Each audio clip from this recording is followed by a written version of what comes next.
बेबाक, बेखौफ, बेधड़क। नमस्कार, मैं हूं राजीव रंजन और आप देख रहे हैं न्यूज़ अलर्ट इंडिया। देश की सबसे बड़ी समस्या क्या है? अगर यह सवाल आम लोगों से पूछा जाए तो अलग अलग लोगों की अलग अलग राय हो सकती है। कोई कहेगा भ्रष्टाचार देश की सबसे बड़ी समस्या है, तो कोई कहेगा खराब स्वास्थ्य व्यवस्था देश की सबसे बड़ी समस्या है। कोई यह भी कह सकता है कि खराब कानून व्यवस्था देश की एक बड़ी समस्या है।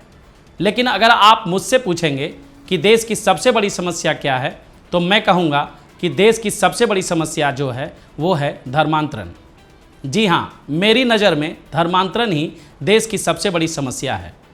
हो सकता है कि मेरी बातों से आप इत्तेफाक नहीं रखते हो, लेकिन आने वाले समय में आपको खुद समझ में आ जाएगा कि धर्मांतरण ही देश की कैसे सबसे बड़ी समस्या है। धर्मांतरण को लेकर देश में बहुत राजनीति होती है। खासकर झारखंड में धर्मांतरण को लेकर हमेशा से नेता एक दूसरे पर आरोप लगाते रहे हैं।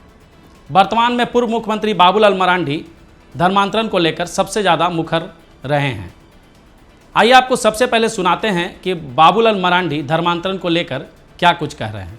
2011 की जनगणना में झारखंड की जो कुल आबादी रही है 3,29,88,134। कुल आबादी झारखंड की 3,29,88,134। उसमें आदिवासियों की आबादी रही है 86,45,42। आदिवासियों की आबादी रही है 86,45,042। यानी कुल आबादी का 26.20% आबादी ये बनता है। उस समय झारखंड में ईसाई की आबादी 14,18,608 यानी 86,45,042 में से 14,18,608 ईसाई बने थे। उसमें भी हमने थोड़ा सा जांच किया तो लगभग आदिवासी समाज से ही ये 95% बने हुए, 5% दलित है, बाकी और लोग हैं। यानी इसको कह सकते हैं कुल आदिवासी की आबादी का 15.48%। आदिवासी की आबादी का जो 86,45,042 के आबादी का 15.48% आबादी क्रिश्चियन बन चुके हैं। उसको आगे अगर आप जातिवार थोड़ा देखेंगे, जो प्रमुख जातियां हैं झारखंड में,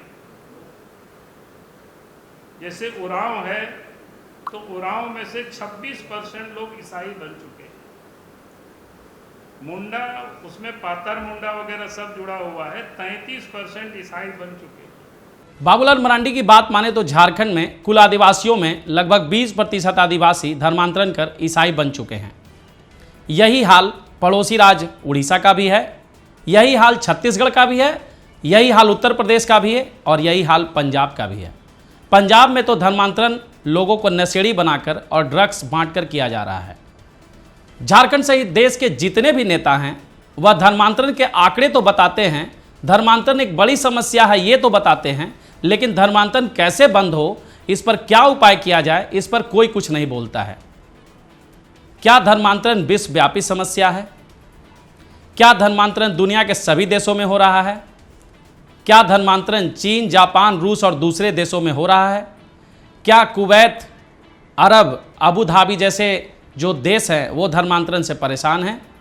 अगर इसका जवाब नहीं है तो धर्मांतरण ना ही तो विश्वव्यापी समस्या है और ना ही ये लाइलाज है। अब अगर अपने देश के संविधान की बात करें तो क्या संविधान धर्मांतरण की इजाज़त देता है? ये एक बड़ा सवाल उठता है।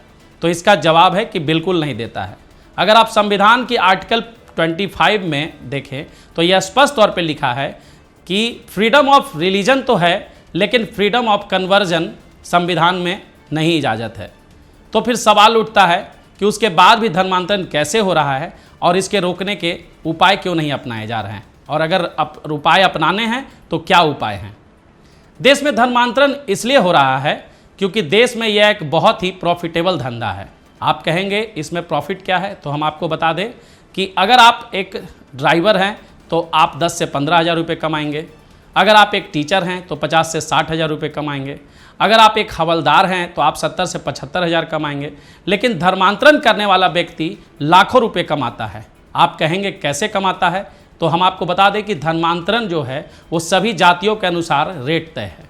यानी अगर आप आदिवासियों का धर्मांतरण कराते हैं तो आपको प्रति परिवार 2 से 3 लाख रुपए मिलेंगे। थोड़ा ऊपर अगर आ जाएं तो पिछड़ों में अगर आप कुर्मी, पटेल, धानुका या फिर यादव जाति का अगर आप धर्मांतरण कराते हैं तो आपको प्रति परिवार 4 से 5 लाख रुपए मिलेंगे। वहीं अगर आप ब्राह्मण, क्षत्रिय का धर्मांतरण कराते हैं तो आपको 8 से 10 लाख रुपए प्रति परिवार तक मिल सकता है। तो ऐसे में जो लोग धर्मांतरण के धंधे में उतर जाते हैं वो भले ही शुरुआत में दूसरी जातियों को धर्मांतरण नहीं करा पाएँ, लेकिन अपने परिवार, अपने गांव, अपने समाज के लोगों का कन्वर्जन तो करा ही लेते हैं। धर्मांतरण कराने वाले व्यक्तियों को यह लोभ दिया जाता है कि उनके पढ़ाई का खर्च, स्वास्थ्य का खर्च फ्री में होगा, साथ ही साथ हर महीने उन्हें खर्च के लिए पैसे भी दिया जाएगा। तो ऐसे में सवाल उठता है कि फिर धर्मांतरण रुकेगा कैसे। चलिए हम जानते हैं कि कारण कि धर्मांतरण जो एक विश्वव्यापी समस्या नहीं बल्कि भारत की समस्या, उसको कैसे रोका जाए। तो यदि आप सोचते हैं कि मंदिर बनने से धर्मांतरण रुक जाएगा, तो दुनिया में सबसे ज़्यादा मंदिर आपको बता दें कि हमारे देश में हैं।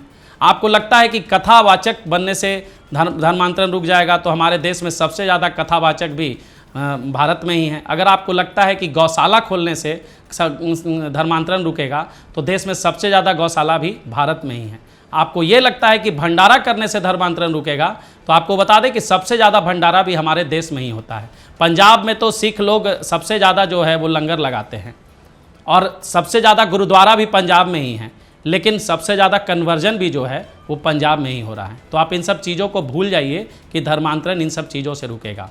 और अगर आप ये समझ रहे हैं कि कोई मुख्यमंत्री धर्मांतरण रोक देगा किसी प्रदेश का, तो ये भी आपका भ्रम है। बाबूलाल मरांडी जो अभी बयान दे रहे थे, वो खुद मुख्यमंत्री थे, उन्होंने झारखंड में धर्मांतरण पे बहुत कुछ काम नहीं कर पाए। अगर आप बात करें योगी की, तो योगी यूपी के मुख्यमंत्री हैं, लेकिन फिर भी यूपी में धर्मांतरण हो रहा है। अगर आप बात करें एमपी के, तो मोहन यादव वहाँ के मुख्यमंत्री हैं, वो भी धर्मांतरण नहीं रोक पा रहे हैं। आप बात करें राजस्थान की, तो छगन लाल वहाँ के मुख्यमंत्री हैं, वो भी धर्मांतरण नहीं रोक पा रहा है।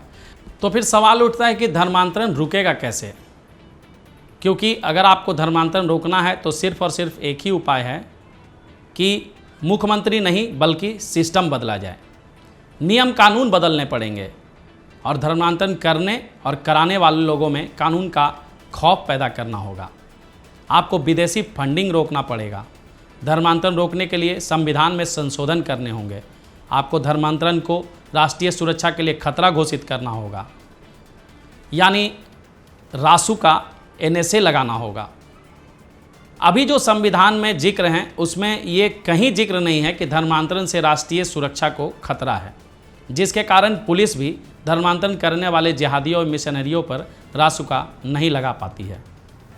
धर्मांतरण रोकना है तो हमें धर्मांतरण को अनलॉफुल एक्टिविटी घोषित करना होगा। धर्मांतरण एक ऑर्गेनाइज्ड क्राइम है और इससे निपटने के लिए हर राज्य के पास अपना कानून है, लेकिन धर्मांतरण करने वालों पर ऑर्गेनाइज्ड क्राइम की धारा नहीं लग रही है। धारा नहीं लगने से पकड़े जाने पर भी वो आराम से जमानत पर छूट जा रहे हैं। धर्मांतरण एक रेजिंग वार है। मुगल देश में जब आए थे तो वो सत्ता चलाने नहीं आए थे, बल्कि धर्मांतरण कराने ही आए थे। उसी तरह अंग्रेज भी जब देश में आए थे तो वो भी सत्ता चलाने नहीं आए थे। सत्ता तो एक आधार था लूटपाट का, लेकिन वो भी धर्मांतरण कराने ही आए थे। अगर आपको धर्मांतरण रोकना है तो संविधान में ऐसे संशोधन करने होंगे कि जिससे धर्मांतरण पे कड़ा एक्शन लिया जा सके। जो अंग्रेज़ों ने 1894 में लैंड एक्विजिशन एक्ट जो बनाया था, लैंड एक्विजिशन एक्ट जो बनाया था, और बना के चर्च और मिशनरी को जो ज़मीन बांट दिया था, वो ज़मीन वापस लेना होगा। वर्तमान में अगर आप देखें तो 10 लाख एकड़ से ज़्यादा ज़मीन चर्च मिशनरी के पास है, जिस पर वो स्कूल अस्पताल बनाकर जो आदिवासी गरीब हैं उनको प्रलोभन देते हैं मुफ्त इलाज की, मुफ्त शिक्षा की, और उसके बाद धर्मांतरण कराया जाता है। तो जब तक विदेशी फंडिंग बंद नहीं होगा, धर्मांतरण बंद नहीं होगा। जब तक ड्रग्स का कारोबार बंद नहीं होगा, तब तक धर्मांतरण बंद नहीं होगा। जब तक मॉनेटिटी को डिफाइन नहीं किया जाएगा, तब तक धर्मांतरण बंद नहीं होगा। उसी तरह जब तक नागरिकता कानून ऐसा नहीं बनाया जाएगा कि जो धर्मांतरण कराते हैं या उनकी मदद करते हैं, उनकी नागरिकता खत्म कर दी जाए, उन पे ऐसे चार्ज मर दिए जाए कि उनकी संपत्ति को जब्त कर लिया जाए, तब तक धर्मांतरण को आप नहीं रोक सकते हैं। हवाला से फंडिंग रोकने होंगे आपको धर्मांतरण को बंद करने के लिए। जो एसटी के तहत जो सुख सुविधाएं लेते हैं आदिवासी, जो धर्मांतरण करके जो क्रिश्चियन बन जा रहे हैं, उन सुविधाओं को बंद करना होगा। ना ही आपका पूजा पाठ से, ना ही भंडारा से, और ना ही इस तरह के कार्यक्रम से धर्मांतरण जो है वो बंद होगा। जिस दिन धर्मांतरण करने वालों की संपत्ति जब्त करनी शुरू हो जाएगी, जिस दिन उन पर कड़ा एक्शन लेना शुरू हो जाएगा, जिस दिन उनकी नागरिकता छीनने लगेगी, उसी दिन धर्मांतरण बंद हो जाएगा। क्योंकि भगवान राम ने भी कहा था कि बिना भय के प्रीत नहीं होता है। तो ऐसे में आपको इस कानून पर कड़ा एक्शन दिखाना होगा, भय दिखाना होगा, तभी धर्मांतरण रुकेगा।